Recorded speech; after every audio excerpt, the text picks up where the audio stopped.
Bienvenue dans cette édition d'actualité au sommaire. La ville de Goma vient d'échapper au pire. Un avion sud-africain a raté son atterrissage ce jeudi à l'aéroport. L'appareil qui provenait de Béni pour ravitailler le contingent sud-africain de la MONUSCO a pris feu lors de son atterrissage. L'origine du feu n'a pas été dévoilée. Aucune perte en vie humaine n'a été signalée. L'avion contenait à son bord 8 membres de l'équipage et 59 passagers. Que le comité de gestion renforcera.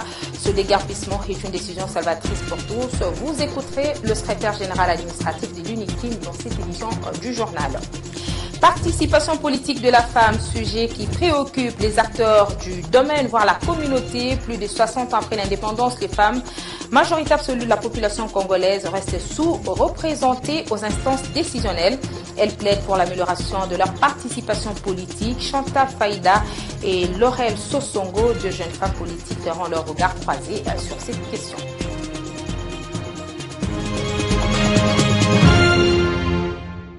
Ce jeudi à Goma, un appareil d'immatriculation sud-africain a raté son atterrissage avant de prendre feu sur son aile gauche. Une situation qui a vite été maîtrisée par les sapeurs-pompiers. La cause du crash reste à élucider. Au bord de l'appareil s'est trouvé 8 membres de l'équipage et 59 passagers, tous militaires sud-africains du contingent de la MONUSCO qui ont eu la vie sauve grâce à l'intervention des sapeurs-pompiers. Selon les témoignages recueillis sur place, cet avion provenait de Béni et le trafic aérien a repris vers 15 heures. Restons dans cette partie du pays pour aborder ce point de presse tenu par le porte-parole de l'opération Sokola 2. Le major Ndike Kaiko Guillaume a présenté le bilan de cette opération durant l'année 2019. Plus de 1300 combattants ont été neutralisés par les FARDC. 667 armes récupérées des mains des groupes armés qui étaient actifs dans cette partie du pays, nationaux et étrangers. Des opérations militaires qui ont réussi à réduire de manière sensible la capacité des nuisances de ces mouvements qui sèment peine et désolation dans cette partie du pays. Le secteur opérationnel Sokola 2, à travers son porte-parole, le major Ndike Kaiko Guillaume, devant la presse ce jeudi à Goma, juge des positifs les bilans des opérations menées en 2019 contre tous les groupes armés dans la partie sud du Nord Kivu. Parlant des matériels récupérés et des combattants neutralisés pendant la période du 1er janvier jusqu'au 31 décembre 2019. Le secteur opérationnel Nord Kivu Sokola 2 a neutralisé 1388 combattants de tous les groupes armés confondus et a récupéré 667 armes, tout calibre confondu, sur tous ces groupes armés. Eu égard à ce bilan si positif et qui est inscrit dans le cadre des opérations de grande envergure, tel que l'a voulu le chef d'état-major général des forces armées de la République démocratique du Congo, le général d'armée Mbala Moussense, le secteur opérationnel Sokola 2 Nord Kivu estime avoir diminué sensiblement la capacité de nuisance de tous les groupes armés dans sa zone de responsabilité. Répondant au rapport des experts des Nations Unies accusant les FARDC de collaborer avec les groupes armés en sécurisant la partie est de la RDC, spécialement l'Ndouma Defense of Congo, NDC rénové, le major Ndike Kaiko Guillaume réplique en ces termes. Nous n'entretenons aucune collaboration avec un quelconque groupe armé. Nous avons reçu pour mission de traquer tous les groupes armés sans préférence aucune, sans distinction aucune. Voilà pourquoi aujourd'hui nous vous présentons ce commandant bataillon NDC rénové, répondant au nom de Nyega Nyega, qui est un colonel autoproclamé plutôt, que nous avons neutralisé en date du 23 novembre avec 27 éléments et plusieurs armes. Cela prouve à suffisance que tous les groupes armés sont mis dans un même lot et ils doivent tous subir la puissance des feux des forces armées de la République démocratique du Congo. Un appel pressant est lancé à la population de soutenir l'armée loyaliste dans les opérations de traque des groupes armés, tout en se désolidarisant de tous ces mouvements obscurs. Sécurité cette fois-ci avec la défection présumée d'un officier FARDC basé à Walikale. Le porte-parole des opérations Sokola 2 appelle la population n'est pas à se fier aux rumeurs. Le major Ndike Kaiko Guillaume déclare que seuls les porte-paroles des FARDC sont habilités à fixer l'opinion s'il y a ou pas défection. Après vérification, on l'écoute dans cet extrait. Écoutez, mon ami, nous ne répondons pas. Je suis le porte-parole de l'armée en Nord Kivu. Je ne réponds pas sur base des rumeurs. Vous savez, on est journaliste, on est appelé à beaucoup plus de professionnalisme. On ne peut pas avoir comme source on. Même au sein des forces armées de la République démocratique du Congo, on ne peut jamais dire les FARDC ont dit. Il y a une source. Les forces armées de la République démocratique du Congo ont des porte-paroles à tous les niveaux et un porte-parole au niveau national en la personne du général-major Léon Kassonga Richard. Ben, c'est ça la source à laquelle vous, en tant que journaliste et puis de professionnalisme, pouvez vous ressourcer. Les hommes des étudiants étaient devenus le refuge des criminels qui s'achetaient des contrats à côté de plusieurs familles des membres du personnel administratif et des assistants avaient occupé les caves de l'Unikin. Tous sont sortis des résidences des étudiants de l'université de Kinshasa. Il faut dire que le déguerpissement volontaire initié par Thomas Louaka et Salvatore, seuls les vrais étudiants seront à nouveau logés après identification. On écoute le professeur Pierre Kabengele Diboué, secrétaire général administratif de l'Unikin. Donc, les étudiants ne sont plus sur les sites. Ils sont partis volontairement d'eux-mêmes parce qu'ils savent que nous allons maintenant les loger après identification. Donc, on doit identifier qui est étudiant, qui n'est pas étudiant. Parce que maintenant, là, on vient même en faisant des tours de hommes, on trouve des armes, on trouve des munitions. Parce que tout le monde n'était pas étudiant. Les étudiants étaient infiltrés par des personnes non nettement identifiées qui préparaient leurs cours à partir de l'université de Kinshasa. Et pour mettre sur le dos de la police que la police a tué les étudiants alors qu'ils étaient déjà infiltrés par des gens avec des armes et munitions. Comme ça, on crée une histoire comme celle de Lubumbashi, massacre des étudiants. On n'a pas fermé l'université, mais on veut mettre de l'ordre. À ce moment-là, on va encore reloger les étudiants en fonction des critères bien clairs après avoir identifié qui est étudiant, qui ne l'est pas. Alors, je voudrais vous aider à comprendre que la personne, l'assassin qui avait tué l'administrateur du marché de la Gombe, mais avait une chambre au campus, on me dit, c'est-à-dire le campus ne doit pas être un refuge de tous les criminels de la ville, donc ils font des forfaits en ville, et puis après, ils viennent rester au campus, parce qu'on a trouvé même des armes déjà coupées par des criminels, on ne peut pas attribuer ça aux étudiants. Hein? Il y a des criminels qui viennent acheter des contrats et qui se font passer pour des étudiants et qui sont là et qui commettent des forfaits parce qu'ils savent que dans les milieux universitaires, la police n'entre pas à tout moment, tout ça. C'est ça le véritable endroit de refuge où ils se sentent à l'aise. Il y a aussi des administratifs, il y a des assistants qui se sont logés eux-mêmes dans les caves de hommes. Et il y en a qui ont fait 15 ans, 10 ans. Alors, ils ont des familles nombreuses, plus de 100 familles. Et chaque famille a au moins 6 personnes, 4 enfants, 5 enfants. Et puis, il y en a même, vous avez vu les images qui ont amené leurs parents. Hein, vous voyez une vieille maman de 80 ans qui vit dans les homes avec les étudiants. Mais quelle proximité, quelle morale on va donner à nos enfants dans des caves.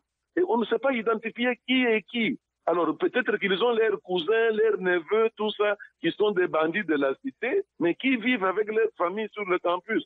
Et les hommes ont été construits pour les étudiants d'abord. Alors ce qui est prise comme décision, c'est salvatrice pour le gouvernement, les étudiants, les enseignants, parce que tout le monde se sentira en sécurité.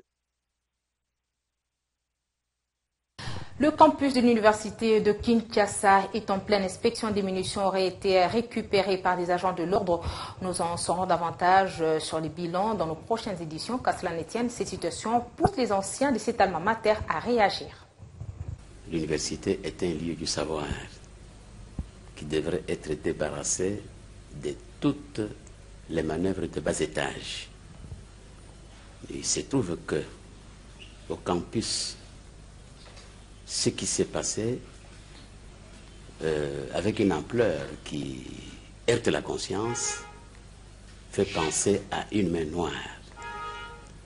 Parce que je ne peux pas comprendre que le comité de gestion puisse ne pas arriver à un compromis qui puisse générer la paix au campus. envisager de saccager des laboratoires, s'attaquer à la salle de promotion et le pire, lancer des pierres à la centrale nucléaire. Mais un étudiant est incapable de faire ça. Tous les étudiants qui se retrouvent dans les homes, parmi eux, il y en a qui n'ont pas de famille ici. Qui n'ont pas de famille ici. Il y en a qui n'ont même pas de connaissances ici. Et quand on décide de but en blanc, de cette manière-là, sans penser à ce type d'étudiants-là, cette catégorie-là d'étudiants, je crois que on les voue aux gémonies. Il fallait la police à l'appui, procéder, et c'est ce qui aurait dû être fait, procéder à une enquête, quelle que soit la taille de la destruction. Les femmes en politique, une question ouverte, l'accès et la participation des femmes restent mitigées alors que c'est une question de justice. Là où les hommes décident, les femmes le devraient aussi. Chantal Faïda, femme politique, encourage cette participation et plaide pour l'accès sans condition des femmes car le coaching et l'investissement devraient être inclus dans le processus. On ne va pas appeler toutes les femmes à être en politique, non. Alors, il y a celles qui sont bien dans la mode, il y a celles qui sont bien dans la couture et tout. Donc là, c'est leur passion. Mais il y a celles qui sont passionnées par la politique. Elles ont fait la prison. Elles ont initié des partis politiques. Elles ont de parcours impressionnants. Mais ces femmes aujourd'hui ne sont pas intégrées en politique. On se demande pourquoi. Mais elles sont là. Donc aujourd'hui, on ne peut pas généraliser. La femme, elle n'est pas, comment dire, elle n'est pas plurielle. Chaque femme est singulière, je peux dire ça. Donc chacun a son parcours singulier, individuel, personnel. Et donc on doit interroger les aspirations de chacune pour dire qu'est-ce qui vous passionne. Et il y a celles qui sont passionnées par la politique, mais aujourd'hui on n'a pas accès. On a plus de 30% des femmes chefs de partis politiques en RDC sur les 600 partis politiques répertoriés par la CENI. C'est dire que déjà en tant que chef de parti, on est à même d'occuper un poste. Pourtant, on n'en parle pas assez. Hein. On sent même pas que c'est 30%. Oui, c'est ça, parce qu'on veut la facilité, au fait. Ce n'est pas aux femmes de venir se présenter. Non, c'est aux politiques d'aller vers ces femmes. Elles existent. Elles sont répertoriées au niveau du ministère de l'Intérieur. C'est le ministère de l'Intérieur qui donne l'arrêté portant autorisation de fonctionnement aux partis politiques. Donc, quelque part, il y a une question de justice sociale. Donc, on doit donner accès à tout le monde. Quand les femmes auront des ministères ou même seront, positionnées à des postes vraiment clés, ils auront des ressources, leurs partis seront puissants et demain après-demain, on va recruter d'autres femmes qui aussi vont être puissantes et au fur et à mesure, on verra la société avancer. Sur la même question, Laurel Sosongo insiste sur la compétitivité car seule la parité n'octroie pas les droits aux femmes en tant que femmes et politiciennes. Elle soutient que les politiciens sont les mêmes aux deux genres. Il faut simplement se battre. On l'écoute. On accepte, mais on ne s'améliore pas, on ne gravite pas les échelons. C'est là maintenant que je voulais amener ma réflexion en disant qu'il ne faut pas se victimiser pour dire qu'il y a plus d'hommes que de femmes parce que au moment lorsque nous accédons, mais c'est le cas, pourtant c'est la réalité, c'est ce que nous vivons tous les jours. C'est ce que j'essaie d'expliquer. Est-ce qu'on peut dire que lorsque nous accédons qu'il n'ait plus de hommes à ces postes-là? Non, eux aussi travaillent pour ça. Donc nous, eux aussi travaillent pour être là, pour être là. Vous venez, vous dites ôtez-vous, nous on veut se mettre. Oui. Donc moi je pense que il faudrait qu'on ait une prise de conscience par rapport à nous femmes. Comment est-ce que nous sommes en train de voir les choses? Les difficultés, autant qu'il y a pour nous les femmes, autant il y a pour les hommes. Et je veux vous faire, vous avez parlé des partis politiques, là où moi je vous dis qu'on a besoin de femmes. On a besoin de femmes, il n'y a pas assez de femmes. On peut avoir plusieurs personnes, mais des personnes compétentes pour porter l'idéologie du parti et puis parler. Il faudrait vraiment qu'on puisse améliorer ces conditions-là. Redynamisation de l'UDPS dans la province de l'Équateur. Junior Mata est en tournée dans le territoire des Bomongo. Ce cadre de l'UDPS est allé sensibiliser les militants de son parti sur la vision du président de la République qui est de travailler pour l'intérêt du peuple congolais. Il a appelé la population du pays à soutenir les actions du chef de l'État pour le développement de la RDC. Il a fallu à ce digne fils de la province de l'Équateur de parcourir au total 1800 km de navigation sur le fleuve Congo pour arriver à ses fins, c'est-à-dire rejoindre les territoires des Bomongo.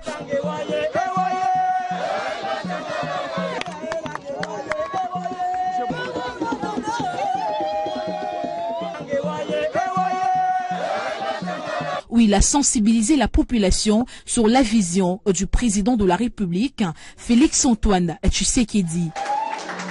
Yasholo penza bolingi papa Tshisekedi. Lelo na Congo ya sika. Na Congo ekambami na papa Tshisekedi. Tokomi solo na bosomi. Congo UDPS sebundeli bitumba pendant 37 ans. Pona eloko babengi ba liberté tope bosomi ya bato. Kasi na makambo etali progrès. Papa Tshisekedi apesi na bana ya Congo ezali eloko tobengi gratuité de l'enseignement de base. Kelasi ya ofele pona bana ya Congo. Tango alobi ke bana bakotanga ofele asukisi ya kaka na kelasi ya ofele te. Amatisi lifuti tope salaire ya ba enseignant. Tango papa Félix Tshisekedi aju bokonzi na ye alobi ke Congo ezali mboka monene, Congo ezali na kita ebele, pona nini budget ya Congo ekoki kozala moke boye. Alobi que désormais budget ya l'État ekozala lisusu 6 milliards de dollars te, budget ya l'État na ndenge tozali na 2020 awa. Papa Tshisekedi alobaki que budget ya l'État ekozala 10 milliards de dollars. Il n'a pas manqué de faire la même chose dans les territoires voisins des Lukolela, Ngombe et Bolobo, passage obligé avant sa destination finale à Bomongo, où il a procédé à la redynamisation des activités de l'UDPS qui sommeillait dans cette partie de la République et surtout d'autres structures partenaires basées dans cette province. Il était également question de l'implantation et de la redynamisation des structures partenaires de l'UDPS comme la nouvelle génération Tshisekedi et l'association des jeunes professionnels de l'UDPS, deux structures des jeunes qui appuient les actions du chef de l'État, Félix Antoine Tshisekedi. Junior Matamelanga a pensé aux jeunes du territoire des Bomongo en organisant un match des galas de football.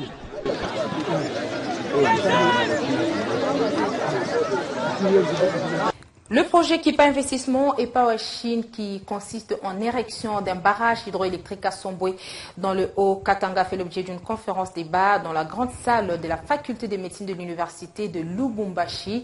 L'initiateur du projet, Eric Monga, vice-président de la FEC en charge de l'énergie, a donné l'importance de ce barrage qui fixe son regard sur les mines. Parmi les participants, on peut compter le recteur et les étudiants de l'INULU.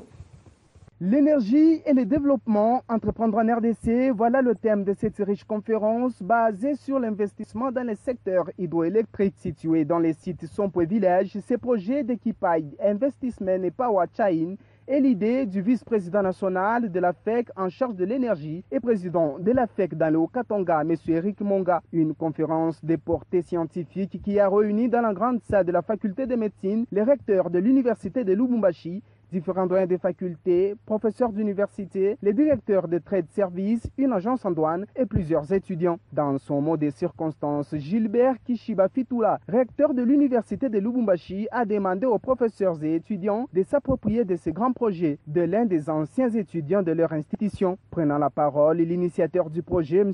Eric Monga, a démontré son apport à l'économie du pays tout en présentant l'état des lieux de l'électricité en RDC au regard de la surpopulation et des investisseurs. Le modèle économique pour nous, c'est aller dans l'énergie. Produire et se concentrer sur l'énergie. Pourquoi l'énergie?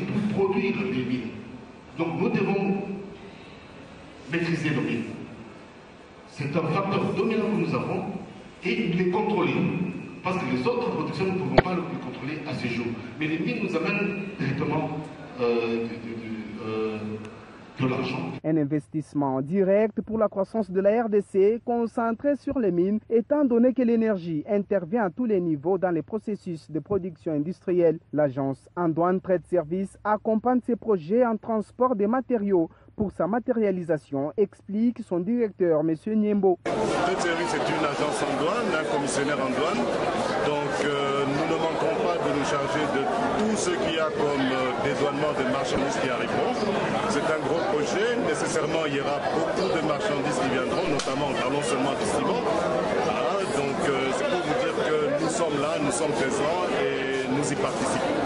Cette agence en douane va aussi donner des centaines de sacs de ciment à l'université de Lubumbashi pour l'achèvement des bâtiments en construction.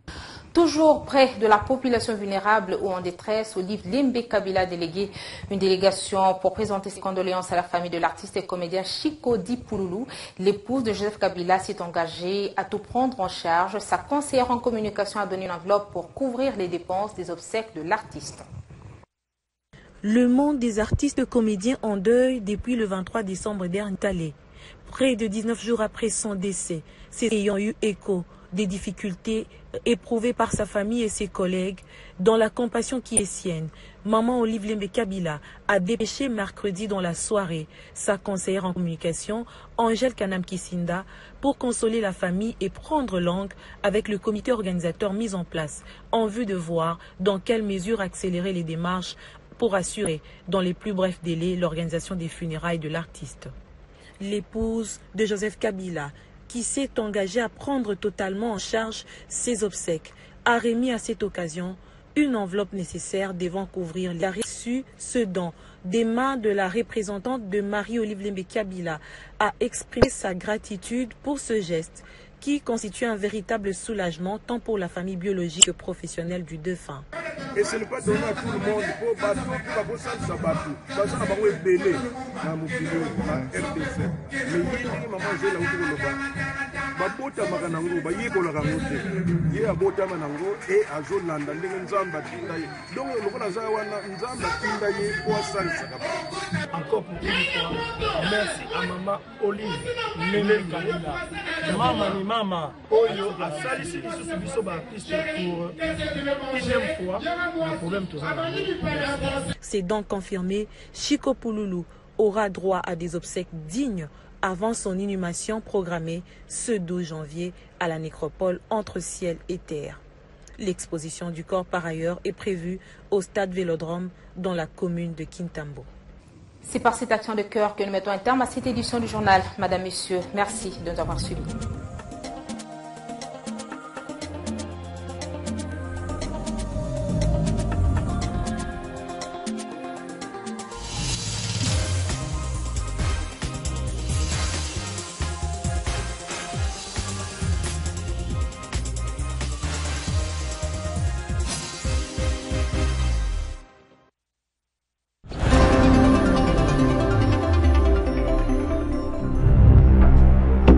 C'est parti pour cette lecture de journaux Paris ce jeudi 9 janvier 2020. Madame, Messieurs, bienvenue. Commençons par le Soft International qui titre à sa une Tshisekedi attendu à Rome.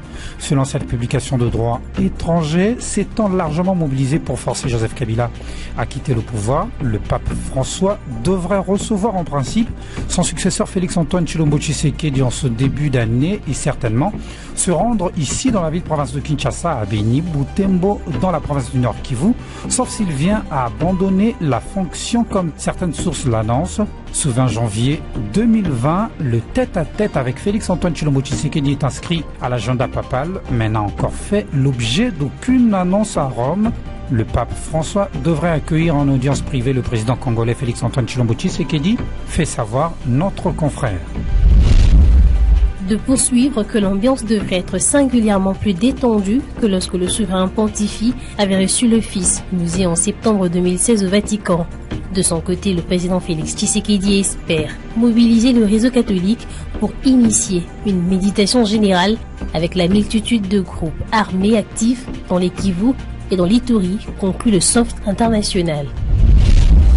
Et puis incident à l'université de Kinshasa, la tempête des tropiques signale à sa une Thomas Louaka sous forte pression. D'après ce journal, le député national Daniel Safou a annoncé hier que ses collègues élus de la ville-province de Kinshasa dont il fait partie vont se rendre aujourd'hui, jeudi 9 janvier, au ministère de l'Enseignement supérieur et universitaire pour rencontrer le ministre Thomas Louaka et de s'entretenir avec lui sur les incidents survenus mardi dernier au campus de l'université de Kinshasa, ainsi que les mesures prises par le gouvernement de la République en rapport avec cette situation, souligne ce quotidien. Pour ce député national, ces incidents malheureux ayant causé des dégâts matériels importants, des arrestations, des blessés et des cas de pertes en vies humaines pourraient être évités si les revendications des étudiants étaient prises en compte par les instances compétentes. Daniel Safou a exclu l'hypothèse de manipulation, estimant que les étudiants ne sont pas manipulés, car, ajoute-t-il, ce sont des intellectuels disposant d'une certaine maturité et capables de revendiquer et observer la tempête des tropiques.